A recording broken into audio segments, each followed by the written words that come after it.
Assalamualaikum warahmatullahi wabarakatuh.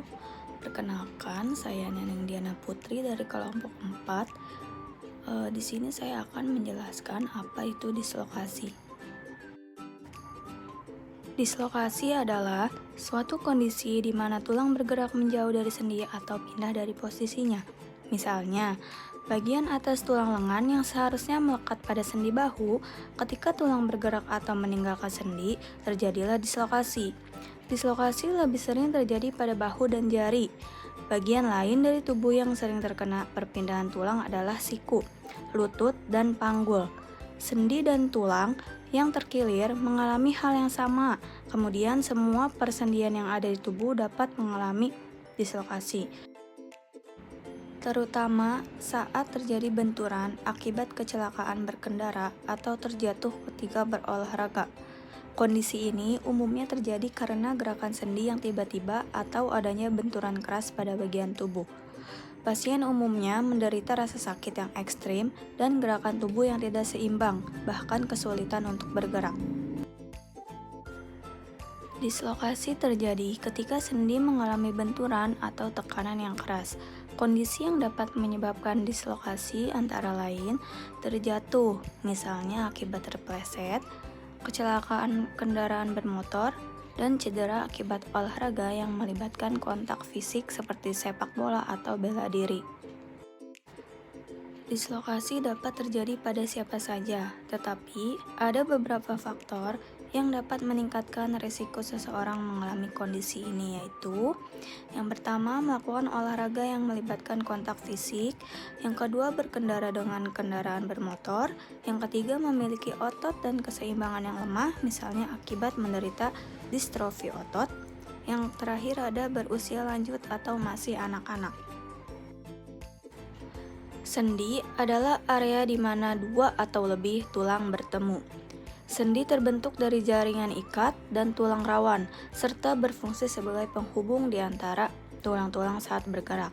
Kondisi ini dapat menimbulkan gejala dan keluhan berupa yang pertama, sakit dan nyeri pada sendi yang cedera, yang kedua, sendi bengkak dan memar, yang ketiga, bagian sendi yang cedera menjadi kemerahan atau menghitam, yang keempat, bentuk sendi menjadi tidak normal, yang kelima, sakit ketika bergerak, yang terakhir, mati rasa di bagian sendi yang cedera. Dokter akan melakukan pemeriksaan fisik dengan melihat bagian sendi yang dicurigai mengalami dislokasi, serta memeriksa sirkulasi darah di bagian tersebut. Untuk memastikan diagnosis, dokter dapat melakukan beberapa pemeriksaan penunjang seperti ronsen, yang berfungsi untuk memastikan adanya dislokasi atau kerusakan lain yang mungkin terjadi pada sendi. Yang kedua, CT scan atau MRI untuk membantu dokter memeriksa kerusakan pada struktur jaringan lunak di sekitar sendi yang mengalami dislokasi. Berikut ini adalah metode pengobatan yang dapat dilakukan untuk mengatasi dislokasi. Yang pertama, dengan obat-obatan. Dokter dapat meresepkan obat-obatan pereda nyeri dan peradangan yang timbul akibat dislokasi. Yang kedua, ada tindakan medis. Perawatan medis yang dapat diberikan untuk mengatasi dislokasi antara lain tindakan reduksi, yaitu untuk mengembalikan tulang pada posisi normalnya. Yang kedua, imobilisasi, untuk menyangga tulang dan mencegah bergeraknya sendi yang telah kembali pada posisi normalnya sehingga pemulihan dapat lebih cepat.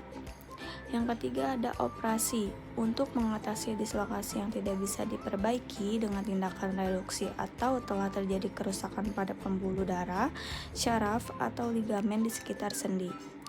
Yang terakhir, ada rehabilitasi atau fisioterapi untuk memperkuat sendi dan melatih pasien agar dapat bergerak seperti sedia kala. Yang ketiga, perawatan mandiri. Setelah dislokasi ditangani dokter, ada beberapa perawatan mandiri yang bisa dilakukan di rumah untuk mempercepat proses pemulihan sekaligus meringankan rasa tidak nyaman yang mungkin timbul. Beberapa perawatan tersebut adalah mengompres sendi dengan es jika dislokasi masih baru, atau air hangat selama 15-20 menit beberapa kali sehari. Yang kedua, mengistirahatkan sendi yang mengalami dislokasi dan menghindari gerakan yang menimbulkan rasa nyeri. Yang terakhir, melatih sendi dengan gerakan-gerakan ringan dan dilakukan secara perlahan.